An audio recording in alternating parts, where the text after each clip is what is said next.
Este es mi Hijo, mi amado, escúchenlo. Bienvenidos a esta reflexión desde la palabra de Dios en el segundo domingo del tiempo de la Cuaresma. Una vez reconocido como Mesías por Pedro y habiendo entendido que tanto el Mesías como los que le siguen deberían de padecer, San Lucas Evangelista presenta hoy la transfiguración del Señor, la cual tiene una función parenética de consolación. Así el Tabor se convierte en la ventana abierta para contemplar el cielo glorioso y el futuro salvífico. Ventana desde donde se divisa la nueva aurora sin fin de la resurrección de Cristo. Aparecen dos personajes importantes del Antiguo Testamento: Moisés, el gran legislador del pueblo escogido, y Elías, el profeta de fuego. Mantienen su rostro apagado. Solo Jesús irradia luz en el suyo.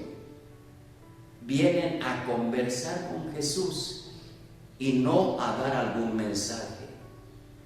Pedro no acaba de comprender y ofrece hacer allí tres chozas. Pone a los tres en el mismo plano. No ha captado la novedad de Jesús, pero gracias a la voz que surge de la nube, entenderá. Este es mi Hijo muy amado, escúchenlo. El relato, ¿en qué nos ayudará esta Cuaresma? Primero, subió a un monte para hacer oración, nos dice el Evangelio. La transfiguración se da en medio de la oración profunda e íntima de Jesús.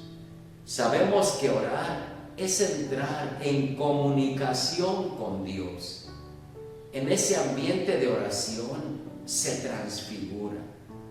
Solo la oración de manera constante con Dios será capaz de transformar nuestras vidas desde el interior. Debemos preguntarnos: ¿cómo es mi oración? ¿Dialogo con Dios? ¿Busco espacios solitarios o tranquilos para orar? Es momento oportuno para ver nuestro compromiso cuaresmal en torno a la oración. ¿Cómo estoy orando en Cuaresma? Segundo, evitemos el riesgo de confundirnos. Pedro pone a Jesús en el mismo nivel que Moisés y Elías. Aún no comprende la novedad de Jesús. Quizá a muchos de nosotros nos pasa lo mismo, que anclados en el Antiguo Testamento, tomamos a Jesús como un personaje bíblico más, que nos dejó algunos mandatos para aprenderlos de memoria, pero que no transforma nuestra vida. Sería de gran importancia que en esta Cuaresma pensemos: ¿quién es Jesús para mí? ¿Trae alguna novedad a mi vida? Tercero, es a Jesús al que debemos escuchar. En medio de aquella confusión de Pedro, surge desde la nube aquella voz que lo aclara todo. Este es mi Hijo, mi escogido, escúchenlo. Se entiende que la voz de Moisés como legislador y la voz de Elías como profeta de fuego apuntaron a la venida de Jesús.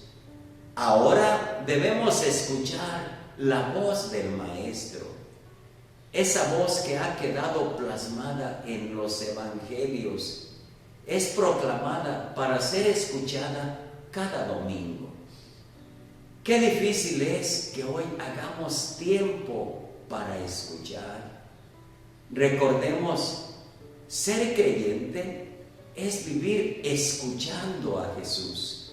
Solamente desde la escucha cobra verdadero sentido y originalidad la vida cristiana. Un famoso médico psiquiatra decía en cierta ocasión: cuando un enfermo empieza a escucharme o escuchar de verdad a otros, entonces está curado.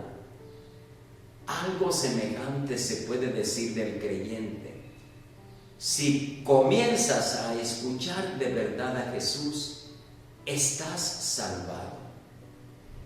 Hermanos, si la escucha es sincera y paciente, hay algo que se nos va imponiendo, que en Jesús hemos encontrado a alguien que dice la verdad, a alguien que sabe por qué vivir y por qué morir.